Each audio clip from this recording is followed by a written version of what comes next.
Слышали когда-нибудь про гипотезу темного леса?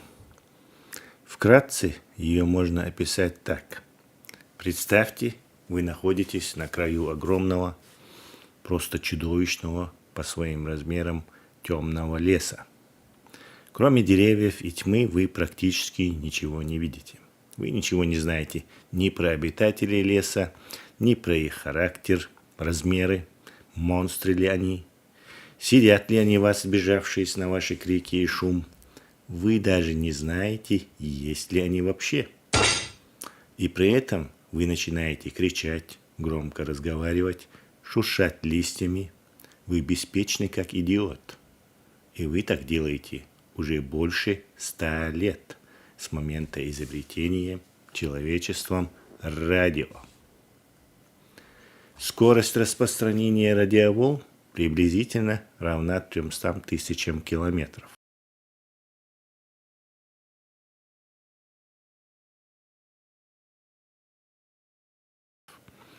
За 120 лет радиоволны распространятся на... Вам не нужно быть математиком и считать радиоволны. За 120 лет радиоволны распространятся на 120 световых лет. Вот так просто. Это радиус нашего круга. Значит, диаметр в 2 раза больше. 240 световых лет.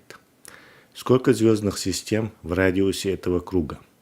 Или, если сказать точнее, сферы, пузыря, расширяющегося со скоростью света. Так вот, в радиусе 100 световых лет около 60 тысяч звезд. Кто-то да там обязательно будет. То есть вопрос нашего обнаружения инопланетной разумной жизнью – это только вопрос времени. С осознанием этой идеи и появилась гипотеза темного леса. Гипотеза полагает, что во Вселенной полно инопланетных цивилизаций. Но они специально хранят радиомолчание, чтобы не быть замеченным другими враждебными цивилизациями, тоже хранящими молчание по тем же причинам. Как подводные лодки во времена Второй мировой войны пытались сохранить молчание, чтобы не быть замеченным врагами. Это интересная и шокирующая гипотеза о темном лесе, попытка объяснить так называемый парадокс Ферми. Энрико Ферми – это итальянский физик, про которого вы наверняка слышали. Да-да, тот самый, что имеет отношение к созданию ядерного реактора и самого разрушительного оружия, когда-либо изобретенного человечеством.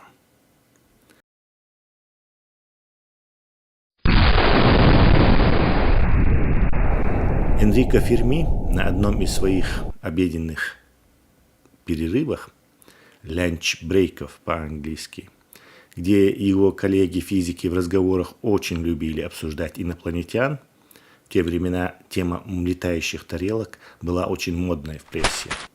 Район 51, инцидент в Розвилле, Бермудский треугольник. Список можно продолжать и продолжать. Да и сейчас, кстати, мода на инопланетян, похоже, возвращается.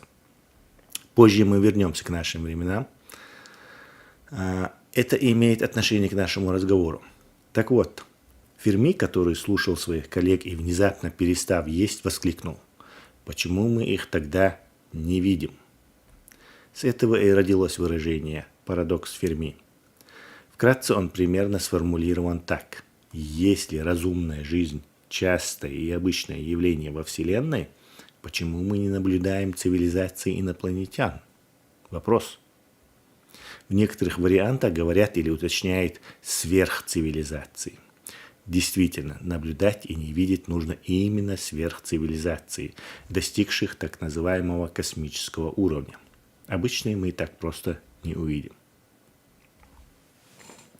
Так вот, вернемся к нашему темному лесу, где злые волки, в кавычках, враждебные инопланетные цивилизации могут вас съесть, если вы будете беспечно орать на весь лес.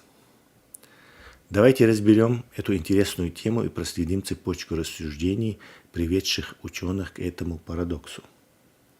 Парадоксу, почему мы не видим инопланетные сверхцивилизации, ну или какие-то следы их деятельности в космосе.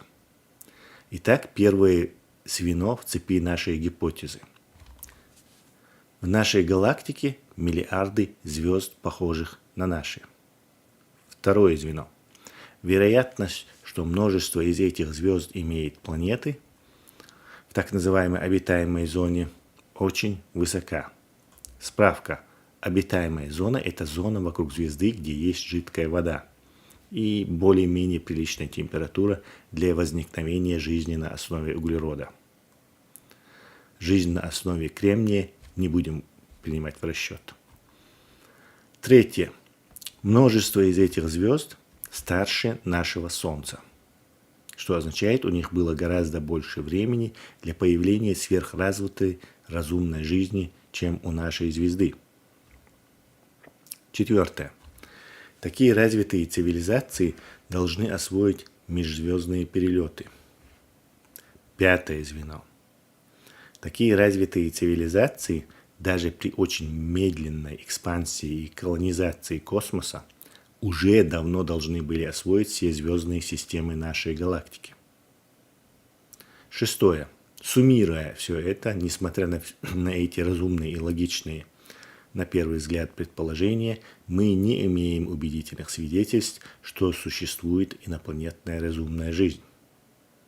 Разумеется, это официальная точка зрения современной науки. Конец цепочки. Что ж, давайте разбираться.